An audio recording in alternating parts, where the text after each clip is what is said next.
एक शाम प्राची टीवी पर सीरियल देख रही होती है, तभी उसकी सास वहाँ आती है।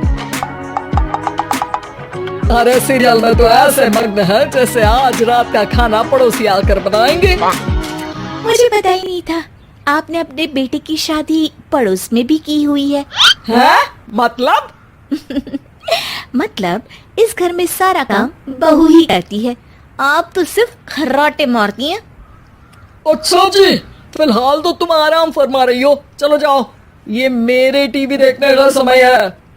आहा, इसीलिए मुझे भगाया जा रहा है। सॉरी, अब तुम बिल्कुल नहीं जाऊंगी।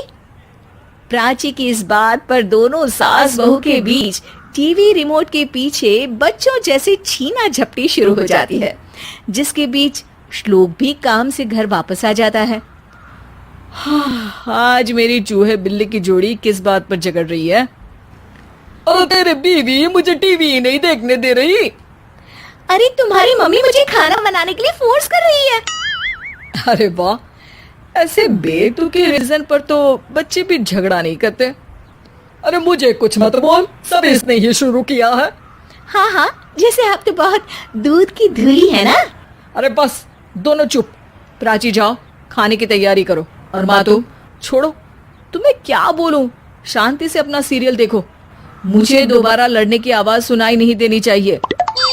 ऐसा बोलकर श्लोक वहां से चला जाता है, जिसके पीछे पीछे प्राची भी कुछ न कुछ बड़बड़ाते हुए रसोई में चली जाती है।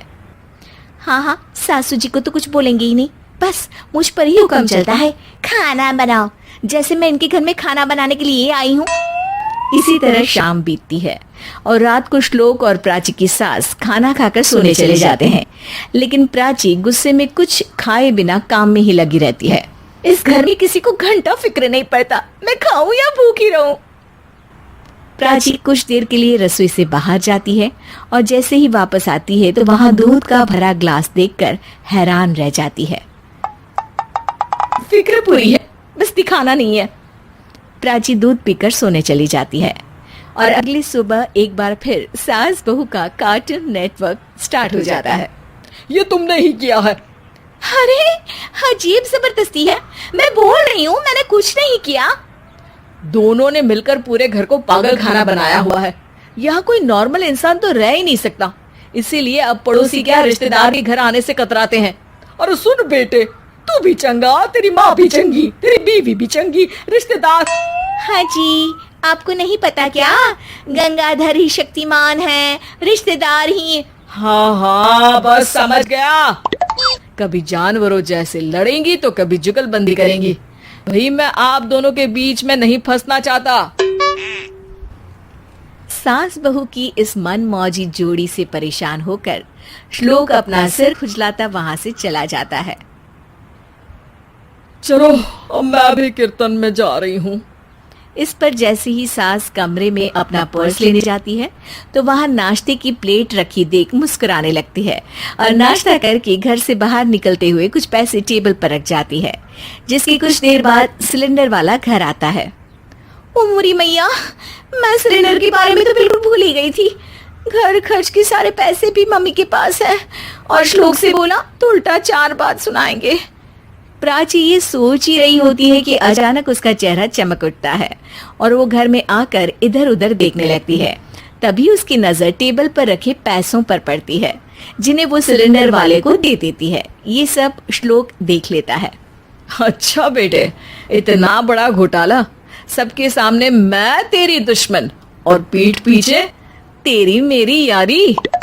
इस पर श्लोक एक प्लान बनाता है और शाम को सब एक साथ बैठे होने पर बोलने लगता है। माँ, तुम दोनों की बहुत लड़ाई होती है, इसलिए मैं सोच रहा हूँ कि प्राची को उसके घर छोड़ाऊं, इससे वो भी खुश रहेगी और तुम भी। अचानक श्लोक की ये बात सुनकर सास बहू शौक से उसकी तरफ देखती हैं। अरे ऐसे कैसे घर छोड़ाओगे, मुझे कहीं नहीं जाना। अरे तुमने बोला नहीं पर मैंने सुन लिया, तुम्हें मम्मी के साथ रहना अच्छा नहीं लगता, मुझे पता है। अरे वो, अरे जब बहू खुद कुछ काम बोले तो वो तुझे सुनता नहीं, और अब जो इसने बोला ही नहीं वो तू समझ गया। जब उसे नहीं जाना तो फिर जबरदस्ती क्यों कर रहा है? अच्छा, फिर आपको मौसी के घर छोड़ाता हूँ। बस अब आप दोनों एक घर में एक छत के नीचे नहीं रह सकती। मैं इस टॉम एंड जेरी की जोड़ी को और नहीं झेल सकता। है? ऐसे कैसे नहीं रह सकते? तुम्हें इतनी दिक्कत है तो तुम्हारा बोरिया बिस्तर पैक कर देती हूँ, लेकिन मम्मी जी कहीं नहीं जाएंगी। बिल्कुल यही सुनना था मुझे। अगर दोनों में इतना ही प्यार है फिर हर वक्त ये लड़ाई का नाटक क्यों करती हो? देखा मैंने कैसे माँ किचन में दूध रखती है और तुम उनके लिए कमरे में नाश्ता रखती हो, और कैसे वो पहले ही तुम्हारी दिक्कत समझकर घर में पैसे रखकर बाहर जाती है। अरे भाई, इतना ड्रामा तो डेली सोप में भी नहीं होता जितना तुम दोनों ने इस घर में फैलाया हुआ है। तू हमें टॉम एंड जेरी बोलता है ना, तो याद कर वो दोनों भी एक दूसरे को बाहर वालों की बुरी नजर से बचाने के लिए हमेशा सबके सामने लड़ते थे, लेकिन अकेले में दिक्कत के समय मदद भी तो करते थे। बस हमारा रिश्ता भी कुछ ऐसा ही है। और वैसे भी अगर सास बहू में तू मैं नहीं होती तो दुनिया वालों को कहानियां कैसे मिलेंगी?